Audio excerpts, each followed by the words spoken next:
And speak responsibly, there's so much just in those two words that it's worth unpacking at this point in time, so that what we can do is see where that takes us. So let me just do it this way.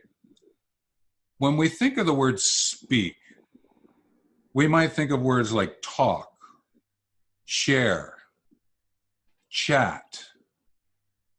These are words that we associate with it. And often what takes place is that each of those words that we use brings up a certain image of the kind of conversation that you're having with the person. Like when I think of chat, it's a little bit more informal, right? And a chat might be what happens within mentoring, right? The mentor and the mentee are in a chat, and it's just very informal. But sometimes you might get to a point where the mentor wants to share something, and that leans into educate a little bit more. There's a bit more formality to it. And this notion of speak, we know about, keynote speakers and thought note speakers. And the idea was sort of, when Doug and I put this together, we just sort of said, okay, well, look, we'll use the word speak because it's sort of somewhere in between this sort of formal flavor and this informal flavor. And we just thought that speak would be a really great way to look at it, because it also brings up the whole notion of things like tone and word choice and this notion of direction and charge. So let me unpack that just a little bit. Because when you're mentoring and serving as a mentor, your mentee is, in a non-conscious way, listening to the tone. And if you just drone on, that's a tone. Or if you're really excited and doing it because you really want to share it, that's a little bit too much. It's finding that balance again for the person that you're interacting with. And that's where, the arrangement, you've got to share, you've got to chat, you've got to speak, you got to use all of them to figure out what's going to work the best for you. But another part of this is word choice.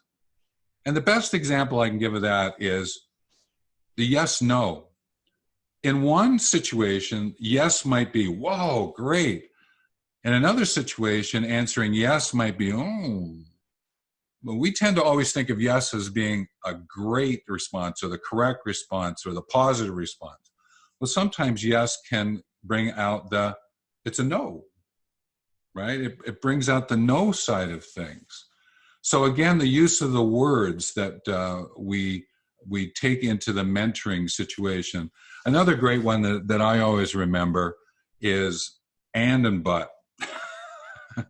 Right? When you're sharing, when you're speaking, when you're chatting, and you throw in but, it can very much draw you back, pull you back, because it sort of has a sort of an abruptness to it. If you use and, it's the form of like a connector and keeps you moving forward. And one of the other things that I know is that when we speak, there is a direction and there is a charge. And what I mean by that is that the words that you're using sets in motion a direction. And that's why it's very important when we say speak responsively, there in that phrase, those word choices, there is a direction, but there's a sense of charge responsively, right? It's not speak so that to be understood, it's speak responsibly. There's something there. And that's what I want to take a look at responsively now and sort of unpack it. Now, responsively, it also links to the notion of responsibility, to respond. There's a neat connection there. So to speak responsively is to speak from a place of responsibility, not from a place of reaction or defensiveness. It's to come from a place of responsibility to do things. So what are you responsible to do when you speak responsibly? Well, you must have been listening to something, so you're going to speak in response to it, or you're setting something up so the mentee can listen, and you are setting in motion something that's going to be responsible to keep the arrangement moving forward. So responsively is a very important word when you connect it to speak, right? Because it sets up the conversation, but it also continues the conversation. And sometimes we forget some of those little nuances, and that's why it's fortuitous that speak responsibly was the one that came up for the show today. So there you go. Now, another thing that we need to be aware of is when you're speaking responsibly and you're going to listen consciously, which is another one. What's so important, folks, is this idea of taking a breath between listening and speaking, and then speaking and listening. Hang on a minute.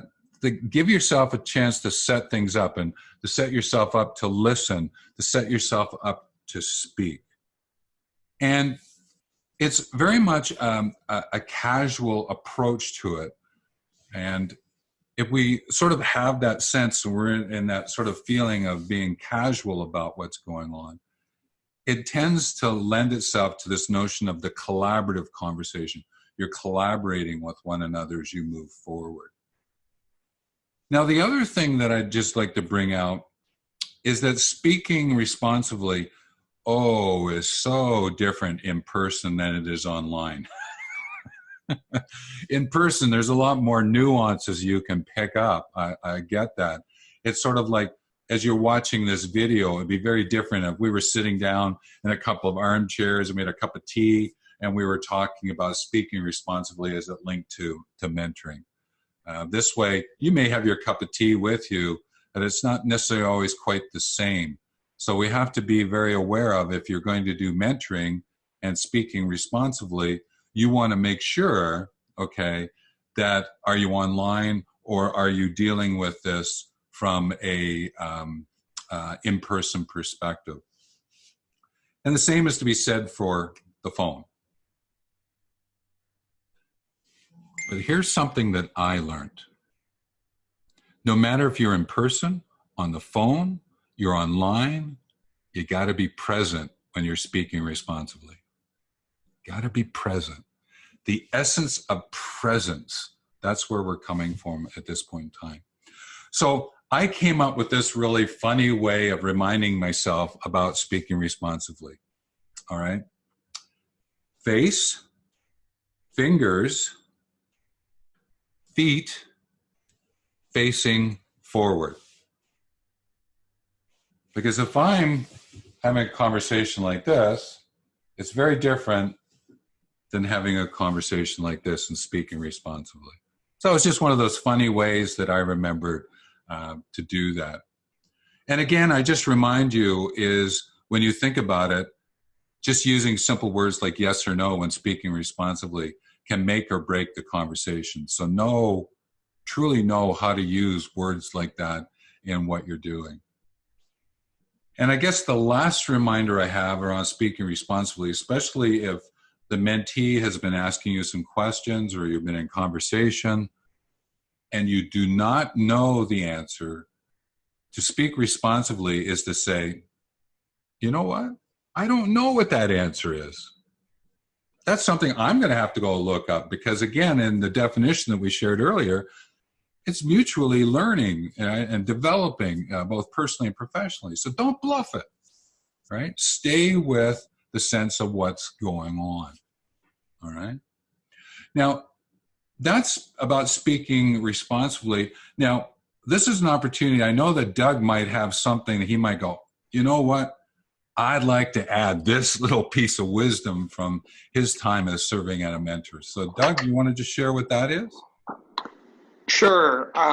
So there's a couple things that you spoke about that fit quite nicely into, and maybe what I'll do is let me set the stage. So I was actually, I'm going to tell a bit of a story. So I was actually working with a chap I was brought in, and it was one of these situations where it was, I'm going to call it termination versus mentoring, for lack of a better choice of words. So either we change the behavior of the employee or that employee is going to be terminated. And so when I met with this individual for the first time, I found somebody that was very closed off, arms crossed, wasn't open to having a conversation, made it abundantly clear to me that I don't share any of my personal information. And so part of what I needed to be able to do was, so I was listening and hearing what he was saying, the little bits and pieces that he was saying. And what I needed to figure out was, what is my strategy going to be to kind of bring his walls down so we can get inside and have that conversation around, what's actually taking place. So part of that is, by speaking responsively, you can actually create a safe environment. And to be successful in a mentoring relationship, you need to create that safe environment. And so how I went about doing that was, and another thing of speaking responsibly is taking the experiences that I've had and figure out, how am I going to share those in a responsible way with this particular individual. And I used a storytelling technique. And so what I found that was taking place was, every time that I told a story that it was relatable, he opened up a little bit more. And the analogy I used, it was like a flower that's going to blossom, was as the conversation went on more and more, and the flower got wider and wider, open, it became more open to receiving the messaging that I was trying to deliver to him. What's also important, though, is with the speaking responsibly, I needed also to be able to listen and hear what his responses were to the story that I told, because that was going to guide me in a direction to continue sharing and speaking responsibly, with him to get him to open up more than what he already had. So, and then finally, the other point that I wanted to make as part of this whole story was, you actually talked about one of the things that I'm a firm believer in, and that's, when you are thinking about something that you're going to say, you need to think about, how is it going to be received by that person. And you can sometimes take a mentoring relationship, a conversation, and you can turn it south on you very, very quickly if you don't take that pause. And what I typically say is, pause and think about, how is that going to be received. And I think I'll leave the story at that, because I want to be able to share more of that a little bit later on. So I'm just going to use that as a bit of a teaser for everybody that's listening today. To start, here's my challenge to you. Start to think about what the potential outcomes will be if we continue down this path.